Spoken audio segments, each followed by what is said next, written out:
I used this background the other day and I liked it, so I thought I would use it again. It's kind of appropriate when it's 105, 106, 108 out, whatever it is. It looks a little more cooling and refreshing.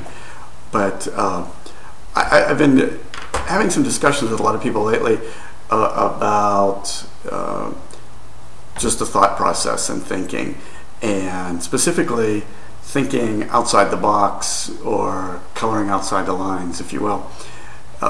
In my profession, that's literal and figurative. And it's kind of interesting looking at it from within the profession and from other points of view outside the profession, from other businesses, what the interpretations of some of that are, and how far can you really color outside the lines before it becomes unrecognizable and you've lost the point of it. Granted, there is experimentation when you go outside the lines and you think in a different direction, and hopefully you learn from it, and maybe it's good, maybe it's not, or maybe just a part of it's good. I think it's part of the creative process to be able to think that way.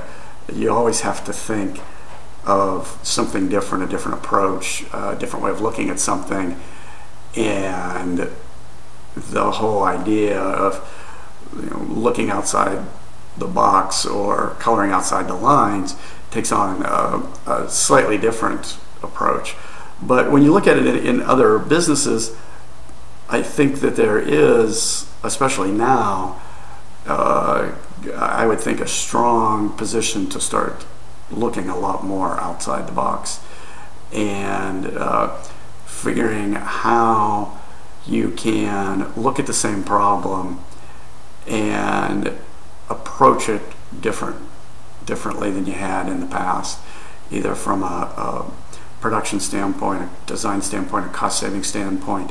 How do you do more with less?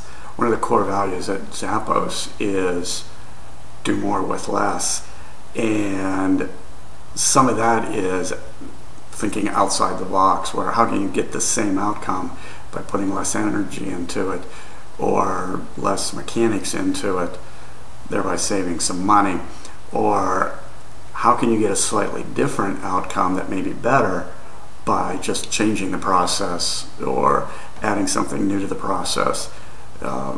And what do you get if you do something just completely different, go 180 degrees from it? It is always fun to look at something sometimes the way you've been doing it over and over again and just flip it 180 degrees and see what happens. Sometimes it's shockingly good and sometimes it's shockingly bad. It would be the same thing if you took a photograph and you took it and you got a negative of it. Do a color photograph. You can put it in pretty much any program now and do the negative of it, and all the colors are backwards.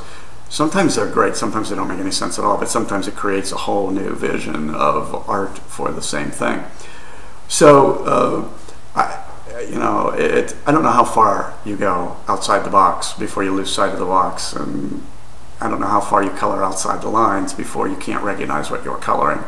But somewhere in there is a balance, and sometimes it's good to go outside a little bit so that you can see how far you can go and get different results for the same thing.